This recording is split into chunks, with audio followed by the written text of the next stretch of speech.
세계 경제는 하루아침에 무너졌습니다. 트럼프의 고율 관세 폭탄이 떨어진 날, 세계는 혼란에 빠졌죠. 그런데 모두가 패닉에 빠졌을 때 작은 동아시아 국가 하나만이 달랐습니다. 침착하게, 차분하게 이 위기를 기회로 만들고 있었죠. 하버드 헌법학 교수 데이빗 랜스는 그 나라에 주목했습니다. 미국 민주주의가 흔들릴 때 그곳의 시민들은 무엇이 달랐을까요? 중국 유학생 류멍이 처음 본 그 광장에서 어떤 일이 벌어졌기에 그의 인생관이 완전히 바뀌었을까요? 그리고 왜 서울의 촛불 전략이 갑자기 워싱턴 광장을 가득 채웠을까요?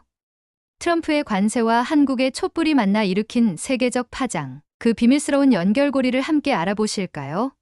그 전에 1초면 누를 수 있는 구독과 좋아요 눌러주시면 영상 제작에 큰 힘이 됩니다. 저는 그날의 뉴스를 영원히 잊을 수 없습니다. 2025년 2월 15일 트럼프 대통령이 유럽, 중국, 한국 등의 고율 관세를 전격 발표했죠. 하버드 연구실 모니터를 바라보는 제 얼굴에 충격이 어렸습니다. 경제 전문가들은 즉각 반응했어요. 이건 세계 경제의 재앙이 될 수 있다. 그들의 목소리에는 두려움이 묻어났습니다. 관세율은 중국 제품 45%, 유럽과 한국은 30%라는 전례 없는 수준이었죠. 테슬라와 보잉의 주가가 곤두박질 쳤습니다. 일론 머스크는 트위터에 한마디 남겼죠. 이것은 미국 산업의 자살이다. 투자자들의 비명이 월가를 가득 채웠어요. 다우지수는 하루 만에 12% 폭락했고 미국 소비자 물가는 폭등했습니다. 마트에 간 사람들의 얼굴에는 당혹감이 가득했죠. 이런 상황은 예측했지만 이렇게 빠르게 진행될 줄은 몰랐습니다. 제 상사 윌리엄 교수의 한숨 섞인 말이 귓가에 맴돌았어요.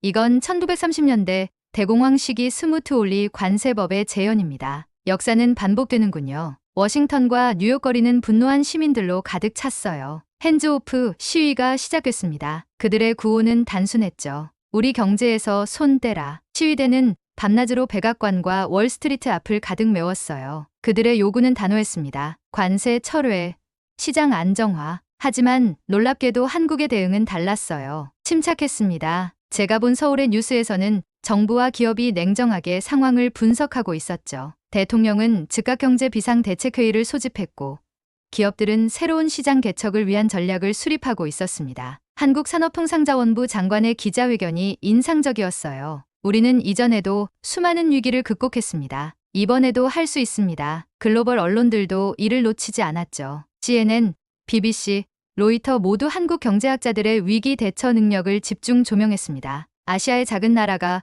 거인의 충격에 흔들리지 않는다라는 헤드라인이 인상적이었어요. 파이낸셜 타임즈는 한국의 위기 극복 DNA를 집중 분석했습니다. 저는 그때 처음으로 한국에 대해 진지하게 생각하기 시작했어요. 미국의 혼란과 한국의 침착함. 이 대비가 제 연구 주제를 완전히 바꿔놓았습니다. 저는 데이빗 랜스입니다. 하버드 로스쿨에서 헌법학을 가르치고 있죠. 미국의 민주주의가 흔들리는 이 시기에 한국의 민주주의를 연구하기 위해 서울에 왔습니다. 솔직히 말하자면 처음 한국행 비행기에 오를 때 많은 선입견을 가지고 있었어요. 한국은 작고 감정적인 나라, 미국의 보호 아래 성장한 나라라는 생각이었죠. 비행기 창문으로 태평양을 바라보며 과연 이 작은 나라에서 무엇을 배울 수 있을지 의문이었습니다. 인천공항에 도착했을 때 첫인상은 깔끔함이었어요. 너무나 정돈된 시스템에 놀랐습니다. 택시를 타고 서울로 향하는 길, 윤기택 기사님은 유창한 영어로 저를 놀라게 했죠. 더 놀라운 건 그의 질문이었습니다. 트럼프 대통령의 관세 정책을 어떻게 생각하세요? 저는 그것이 신중상주의의 위험한 부활이라고 생각합니다. 이 질문에 당황했어요. 윤기택 기사님은 서울대 경제학과를 졸업하고 택시를 운전하게 됐다고 합니다. 은퇴 후 사람들 만나는 게 좋아서요. 호텔에 짐을 풀고 첫날 서울시청 앞을 지나가다 소규모 촛불 시위를 목격했어요. 약 200명 정도의 시민들이 모여 있었습니다. 예상했던 혼란스러운 장면 대신 질서 정연한 모습에 당황했죠. 사람들은 조용히 촛불을 들고 서 있었습니다. 경찰은 시위대와 적당한 거리를 두고 있었어요. 한 젊은 학생 민준이 영어로 저에게 말을 걸었습니다. 무슨 일인지 궁금하신가요?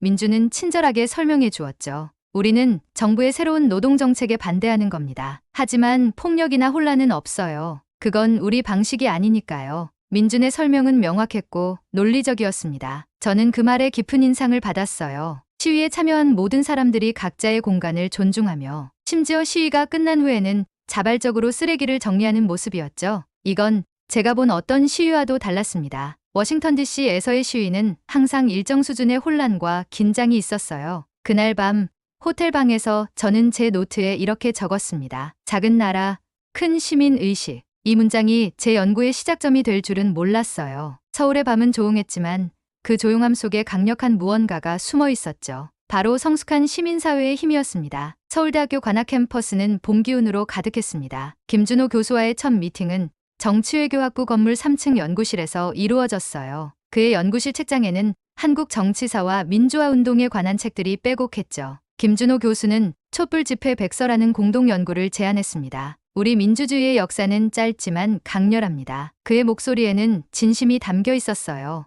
연구실에는 5명의 연구자들이 모여 있었습니다. 정치학, 사회학, 법학, 미디어학 전문가들이 모여 다학제적 접근을 시도하고 있었죠. 이런 협업 모델이 인상적이었어요. 김준호 교수는 연구 계획을 설명했습니다. 우리는 한국 민주주의의 경험이 다른 나라에도 적용될 수 있는 보편성을 가지고 있다고 생각합니다. 연구실에서 나와 캠퍼스를 걷는 동안 저는 한국의 민주화 운동에 대해 생각했어요. 책으로만 읽던 역사가 이제 제 발밑에 있었습니다. 80년대 군부 독재에 대항했던 학생들이 걸었던 이 캠퍼스, 87년 민주화 이후 성장해온 한국의 시민사회, 그리고 최근의 촛불 시위까지 이 모든 역사가 이곳에 살아 숨쉬고 있었죠. 다음 날 저는 70대 시민운동가 김영수를 만났어요. 그의 작은 아파트는 민주화 운동의 사진들로 가득했습니다. 김영수는 조용히 말했죠. 우리는 대통령이 아닌 방향을 바꾼 겁니다. 사람이 아니라 시스템을 바꾸는 게 중요하니까요. 그의 말에는 깊은 깨달음이 담겨 있었어요. 김영수의 손은 오랜 세월의 흔적을 담고 있었습니다. 젊은이들이 주도했지만 우리 노인들도 함께했어요. 민주주의는 모든 세대의 책임이니까요. 그의 목소리에는 강인함과 부드러움이 공존했죠. 가장 놀라웠던 것은 한국 시민사회와 제도의 연결 속도였어요. 김영수는 설명했습니다. 2016년 촛불 시위가 시작되고 단 몇 개월 만에 국회는 탄핵안을 통과시켰고 헌법재판소는 그것을 인용했죠. 시민이 헌법을 작동시킨 나라, 그것이 한국이었습니다. 미국에서는 상상하기 어려운 현실이었어요. 그날 밤 제 노트북에 이렇게 적었습니다. 민주주의는 그저 제도가 아니다. 그것은 사람들의 마음속에 살아있는 믿음이다. 서울의 밤하늘을 바라보며 저는 미국의 민주주의에 대해 다시 생각하기 시작했어요. 한국의 헌법재판소 앞에 선이 묘한 감정이 밀려왔습니다. 이곳에서 대통령 탄핵이 결정됐다는 사실이 믿기지 않았어요. 김준호 교수와 저는 헌재 앞 계단에 잠시 앉았습니다. 교수는 사건의 타임라인을 설명했죠. 처음 촛불이 모이고 6개월 만에 대통령이 파면됐습니다. 국회의 탄핵 소추, 헌재의 판결, 모두 헌법적 절차였어요. 김준호 교수는 계속 설명했습니다. 시민들이 광장에 모였을 때 처음에는 정치권이 반응하지 않았어요. 하지만 촛불이 계속되자 국회는 움직일 수밖에 없었습니다. 저는 그 말을 듣고 미국의 상황과 비교했어요. 하원에서의 탄핵 절차는 언제나 난항을 겪었고 상원은 당파적 벽에 가로막혀 있었습니다. 우리 제도는 마비되어 있어요. 제 목소리에는 씁쓸함이 묻어났죠. 헌재 내부를 둘러보는 동안 저는 미국 연방대법원과 비교했습니다. 두 기관 모두 국가의 최고 사법기관이지만 시민사회와의 관계성은 달랐어요. 한국의 헌재는 시민들의 목소리에 더 직접적으로 반응하는 듯했습니다. 서울대 정치학과 세미나실에서 우리는 두 나라의 제도를 비교 분석했어요. 칠판에는 복잡한 다이어그램이 그려졌죠. 화살표들은 시민의 의지가 어떻게 제도로 연결되는지 보여주었습니다. 한국의 화살표는 단순하고 직접적이었고 미국의 화살표는 복잡하고 끊어진 부분이 많았어요.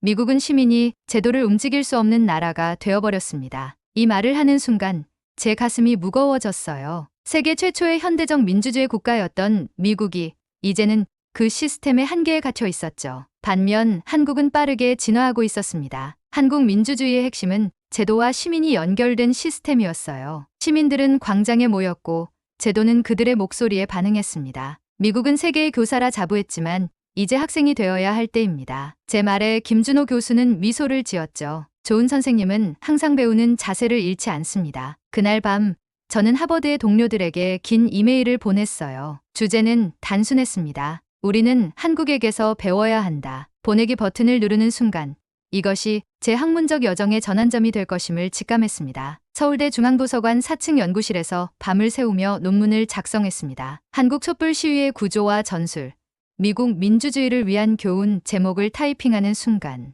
이 연구가 단순한 학문적 호기심을 넘어선다는 것을 느꼈어요. 자료들을 정리하며 한국 시위의 독특한 패턴이 눈에 들어왔습니다. 비폭력, 자발적 참여, 명확한 목표 설정, 그리고 끈질긴 지속성. 이 네 가지 요소를 중심으로 논문의 뼈대를 잡았죠. 특히 인상적이었던 것은 시민들의 자정 능력이었어요. 외부의 통제 없이도 질서를 유지하는 그 힘이 놀라웠습니다. 한국의 촛불 시위는 단순한 항의가 아닌 헌법적 행동이었다. 이 문장을 쓰며 미국 시민운동과의 근본적 차이점을 깨달았어요. 서울대와 하버드의 공동 세미나가 열린 날, 강의실은 열기로 가득했습니다. 미국에서 영상으로 참여한 시민단체 활동가들의 눈빛이 진지했죠. 우리는 어떻게 이런 시민 참여를 이끌어낼 수 있을까요? 그들의 질문에는 절박함이 묻어났습니다. 김준호 교수의 대답이 인상적이었어요. 분열은 모든 민주주의의 도전입니다. 하지만 구체적인 목표에 집중하세요. 대통령 한 사람을 비판하는 것이 아니라 특정 정책이나 제도의 변화를 요구하세요. 미국 활동가들은 열심히 메모했습니다. 세미나가 끝난 후 우리는 촛불 전략 매뉴얼을 미국 시민단체에 전달했어요. 30페이지 분량의 이 문서에는 시위 조직 방법, 의사소통 전략, 자발적 질서 유지 방안, 그리고 제도적 변화를 이끌어내는 방법까지 상세히 기술되어 있었습니다. CNN과 뉴욕타임스가 이 소식을 보도했을 때 놀랐어요. 한국식 시민행동 모델, 미국 시민운동으로 채택.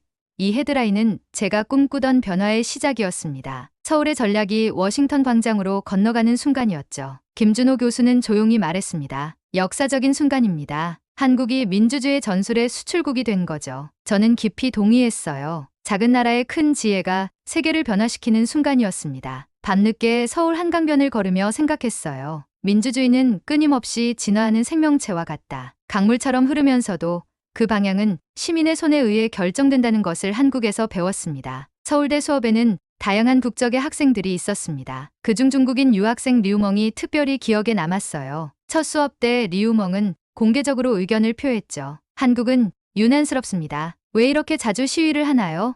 안정이 더 중요하지 않나요? 그의 질문에 교실은 잠시 정적에 빠졌습니다. 김준호 교수는 미소를 지으며 대답했어요. 좋은 질문입니다. 오늘부터 그 답을 함께 찾아봅시다. 교수의 침착한 대응이 인상적이었습니다. 저는 리우멍의 표정을 유심히 관찰했어요. 그의 눈에는 의심과 호기심이 공존했죠. 두 번째 수업에서 우리는 김영수를 초청했습니다. 70대 시민운동가가 교실에 들어서자 학생들은 존경의 눈빛으로 그를 바라봤어요. 하지만 리우멍의 표정은 여전히 회의적이었습니다. 김영수는 자신의 경험을 차분하게 나눴죠. 민주주의는 불편합니다. 하지만 그 불편함이 우리를 자유롭게 합니다. 김영수의 이야기가 진행될수록 리우멍의 자세가 변했어요. 특히 김영수가 독재 시절 고문 경험을 이야기할 때 리우멍의 눈빛이 달라졌습니다. 수업이 끝난 후 리우멍은 김영수에게 다가가 질문했죠. 그런 고통을 겪고도 어떻게 폭력적이 되지 않을 수 있었나요? 김영수는 미소를 지으며 대답했어요. 증오는 또 다른 증오를 낳을 뿐입니다. 수업이 진행될수록 리우멍의 태도가 미묘하게 변했습니다. 질문의 횟수가 늘어났고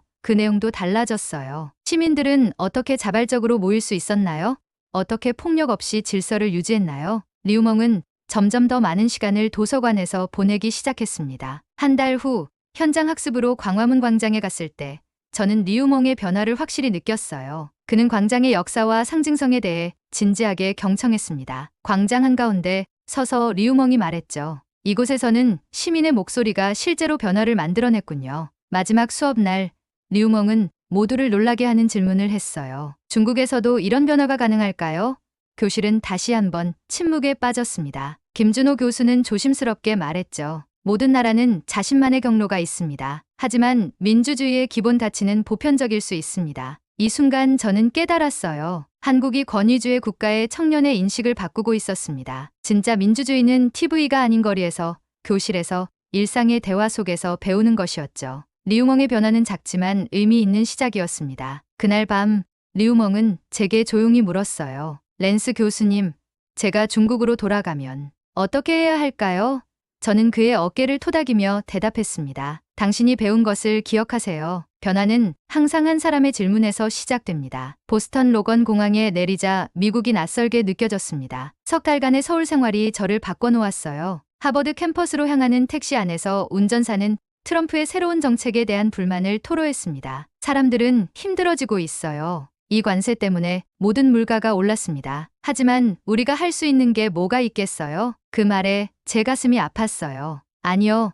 우리는 참기만 해서는 안 됩니다. 시민으로서 우리에겐 목소리를 낼 권리와 의무가 있습니다. 마이크는 백미러로 저를 의아하게 바라봤죠. 말은 쉽습니다. 하지만 현실은 다르죠. 저는 고개를 저었어요. 한국에서는 시민들이 그렇게 생각하지 않았습니다. 그들은 변화가 가능하다고 믿었고 실제로 변화를 만들어냈어요. 하버드에서 첫 교수회의가 있던 날, 저는 새로운 강의 개설을 제안했습니다. 한국식 시민 민주주의 이론과 실천 강의를 개설하고 싶어요. 정치학과 학과장 로버트 교수가 물었죠. 한국 민주주의라 흥미롭군요. 하지만 미국 학생들에게 어떤 의미가 있을까요? 저는 확신을 가지고 대답했습니다. 우리는 너무 오랫동안 서구 중심적 시각으로만 민주주의를 바라봤어요. 강의 개설이 승인됐고 수강 신청 첫날부터 놀라운 반응이 있었습니다. 원래 계획했던 30명 정원이 금세 찼고 결국 100명의 학생을 받기로 했어요. 첫 수업에서 저는 말했습니다. 오늘부터 우리는 민주주의를 새롭게 배울 것입니다. 한국이라는 나라에서요. 놀라운 일은 강의 외부에서 일어났어요. 워싱턴 DC에서 시작된 시위에 변화가 생겼습니다. 미국 시위대가 한국식 피켓과 구호, 자체 질서 유지 조직을 도입한 거죠. 핸즈오프 시위는 점점 더 조직적이고 평화적으로 변해갔어요. CNN은 이 변화를 주목했습니다. 시민의식 수입국 한국, 이제 민주주의의 롤모델로. 제 강의실은 토론으로 가득 찼습니다. 학생들은 한국의 사례를 분석하며 미국 상황에 적용할 방법을 모색했어요. 교수님, 어떻게 시민들이 이렇게 조직적으로 움직일 수 있었나요? 한 학생의 질문에 저는 김영수의 말을 인용했습니다. 민주주의는 매일의 훈련입니다. 시위 참여 학생 중 제니퍼는 수업 시간에 자신의 경험을 공유했어요. 처음에 다른 시위자들은 우리 방식을 의아하게 봤습니다. 하지만 점점 더 많은 사람들이 동참하기 시작했어요. 제니퍼의 눈빛은 빛났습니다. 그녀는 실제 변화를 만들어내고 있다는 자부심으로 가득했죠. 하버드 강의실이 한국식 정치행동, 이론의 중심이 되는 순간이었어요. 광장의 교훈이 미국 엘리트들의 사고방식을 바꾸기 시작한 겁니다. 저는 이 작은 변화에 가슴이 벅찼습니다. 한국에서 배운 교훈이 세상을 바꿀 수 있다는 희망이 생겼어요. 하버드 연구실에 앉아 김영수에게 편지를 쓰는 저의 손이 떨렸습니다. 존경하는 김영수 선생님께 당신의 경험이 미국을 움직이기 시작했습니다. 워싱턴의 시민들이 촛불을 들었습니다. 이 문장을 쓰며 눈시울이 뜨거워졌어요. 한국의 노년 활동가와 미국의 젊은 시위자들이 이어지는 순간이었죠. 편지에는 미국에서 일어나고 있는 변화를 상세히 적었습니다. 시민들이 더 조직적이고 평화적으로 변하고 있어요. 그들은 단순히 분노를 표출하는 것이 아니라 구체적인 정책 변화를 요구하고 있습니다. 편지를 마무리하며 감사의 마음을 전했죠. 선생님의 삶은 단순한 이야기가 아니라 살아있는 교훈이었습니다. 편지를 보내고 며칠 후 서울에서 이메일이 왔어요. 김준호 교수가 보낸 사진이었습니다. 서울시청 앞에서 다시 작은 시위가 열렸다고 합니다. 이번에는 기후위기에 관한 시위였죠. 약 500명의 시민들이 태양광 패널 모형과 풍력 발전기 모형을 들고 서 있었어요. 그들의 구호는 명확했습니다. 화석연료에서 벗어나자, 재생에너지로 나아가자. 김준호 교수는 이메일에 이렇게 적었어요. 민주주의는 한 번의 승리로 끝나지 않습니다. 그것은 계속되는 여정이죠. 그의 말에 깊이 공감했습니다. 민주주의는 끊임없이 진화하는 유기체와 같았어요. 보스턴 공원에서 열린 시민 집회에 참석했습니다. 11월의 쌀쌀한 날씨에도 약 2,000명의 시민들이 모였어요. 그들은 촛불 대신 LED 랜턴을 들고 있었죠. 집회는 놀라울 정도로 질서정연했습니다. 자원봉사자들이 노란 조끼를 입고 질서를 유지했고 시민들은 스스로 쓰레기를 정리했어요. 젊은 조직위원 세라가 저를 알아보고 다가왔습니다. 랜스 교수님,